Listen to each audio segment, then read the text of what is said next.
Hello everybody and welcome back to Robert's Reviews. Today we have another request. As always on Fridays I do a request. For those of you who are curious as to how that system works and you don't know yet, I'll explain. If you drop a movie or a TV show in the comments of this video or any of my videos, I will see that and I'll add it to this list of just sticky notes here. And then every Friday I will do one of those in order of where they are. So this week I'm doing one from my buddy Julian because he posted it in the comments down below. And so it was on my list, and this week I watched the movie Fargo.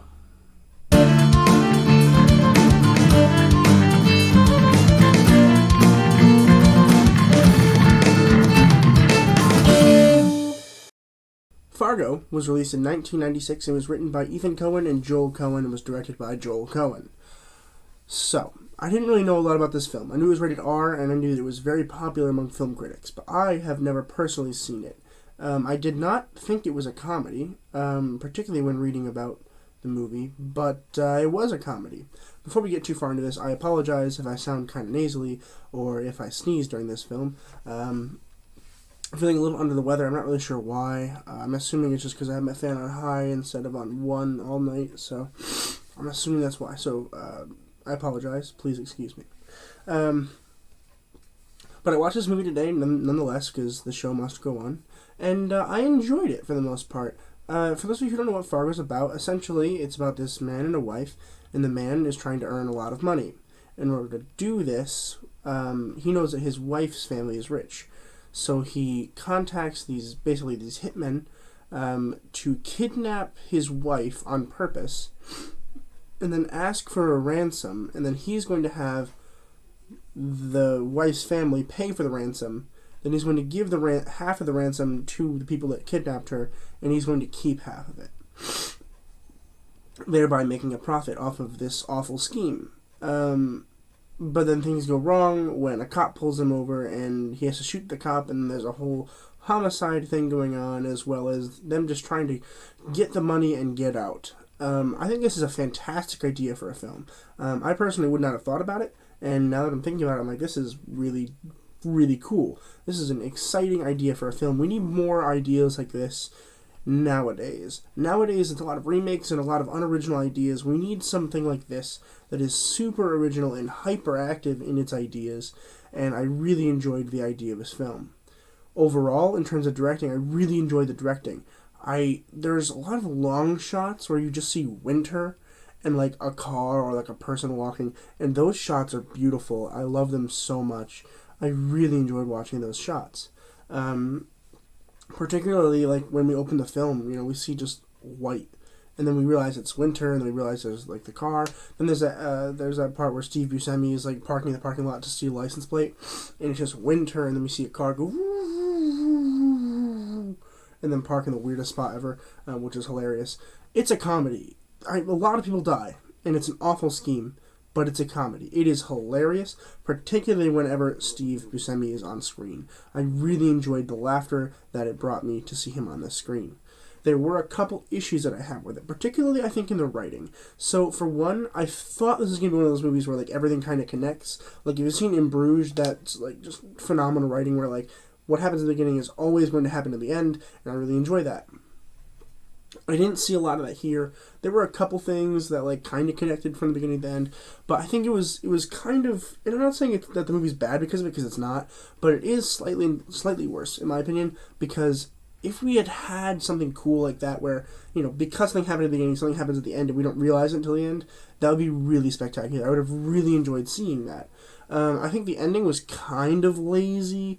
It wasn't a bad ending, but it was kind of lazy. I feel like we could have had a really cool ending, and for the most part it was okay, but like it was kind of anticlimactic.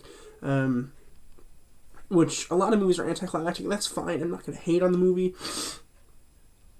Pardon me, but it is a slight negative, in my opinion, that we didn't get to see all the interlocking pieces that this movie could have had.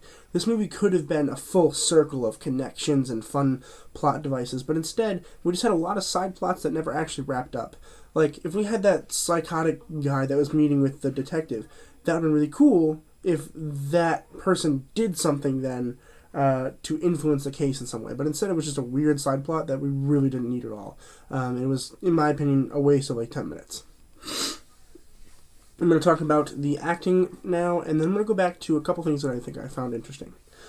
First, William H. Macy as Jerry. I don't know if I've seen him in something else, but I definitely feel like I have, but I could be wrong. I know, or at least I'm semi-confident, he hasn't been in anything that I've reviewed on the channel so far. But I enjoyed his performance a lot, mainly because he has the ability to like be scared and like nervous. Acting nervous on screen is incredibly difficult, and he pulled this off. He was able to be nervous, yet also confident and happy and sad and scared all at the same time. It was really quite wonderful. He's the character that is setting up the plot to kidnap his wife. He's also an awful human being and is just wanting money and more money, which leads to the problem. Overall, though, his character is really fun to watch, and his character grows and changes throughout the entire film. And then, of course, he gets arrested at the end of the film, and it's anticlimactic again. But I really enjoyed his character, and I liked his performance a lot. And I'm hoping I get to see him in something else in the future, where maybe he can shine a little bit more light into his playful acting, because you can tell he wanted to be funny, but he's not really the funny character like Steve Buscemi is. And Steve Buscemi is Carl. And Steve Buscemi is the star of this movie. He's fantastic. He's hilarious. I've seen him in a lot of stuff, but like nothing as just crystal clear funny as this, which sounds awful, but it really is quite wonderful. He's hilarious. He kills a bunch of people. He's the exact character you need in a kind of movie like this, where he can be a bad guy, but also like you kind of like him, you know? And this felt like a good movie for him to shine in, and he definitely did. This was definitely his film. And finally, Frances McDormand as Marge Gunderson. Technically, I believe she's the main character. It's kind of hard to tell. She plays the cop that's like looking into all of this, and like I feel like it's kind of weird that she didn't know about the kidnapping for a while. She found out like the last like 10 minutes that the kidnapping happened. I feel like we should have seen that a little bit earlier. She kind of didn't seem like a good cop because of it, which is a problem because I think she could have been more of a strong cop. She's a good cop. You could tell because of when she stopped to like look at the 3 homicides, but she didn't seem strong in the way that like she's really good at her job.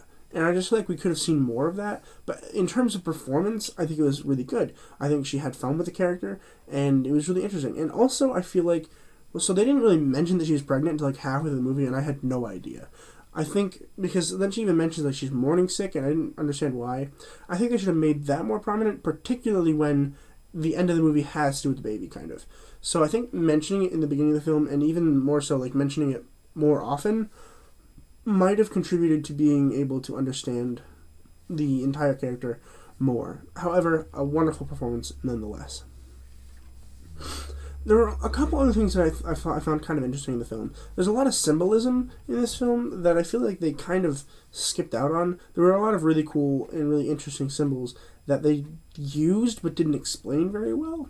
And I feel like it's hard for the I don't want to say undereducated, but for the people that don't watch films as often as I do, they might not have caught them. And I feel like watching this movie again might be helpful for even me. I think I might do that in the future at some point. Not because it's like one of my favorite movies, but just because it's a fun movie. It's kind of short. And I'm interested to see if there are connections that I missed. Because this didn't feel like a fully connected film like I feel like it could have been.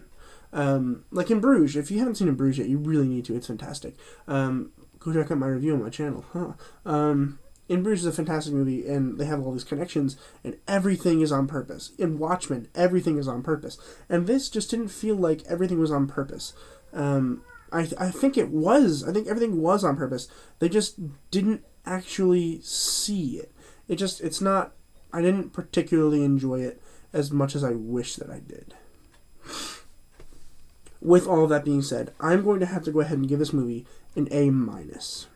The minus is mainly because I had a couple issues with some of the writing and some of the directing, although some of it was fantastic. The acting was great. The story is fun and it's a good idea. I just think that some ideas might have been a little bit clouded and a little bit wasted.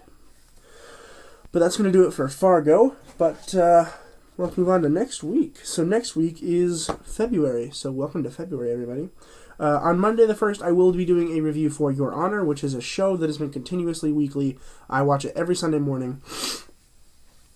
And it's every Sunday morning, and I watch it, and I'm very excited. The last episode is on January 31st, so if you're interested, you can still catch up. It's on Showtime, and I really enjoy it. It's got Bryan Cranston in it, and I'm very excited to talk about it. I will be watching it Sunday morning on the 31st, and then immediately uploading it for Monday.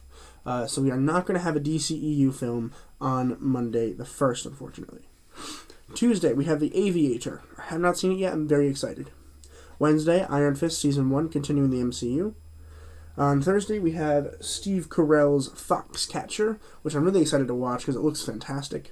And then on Friday the 5th, we have The Social Network, which is another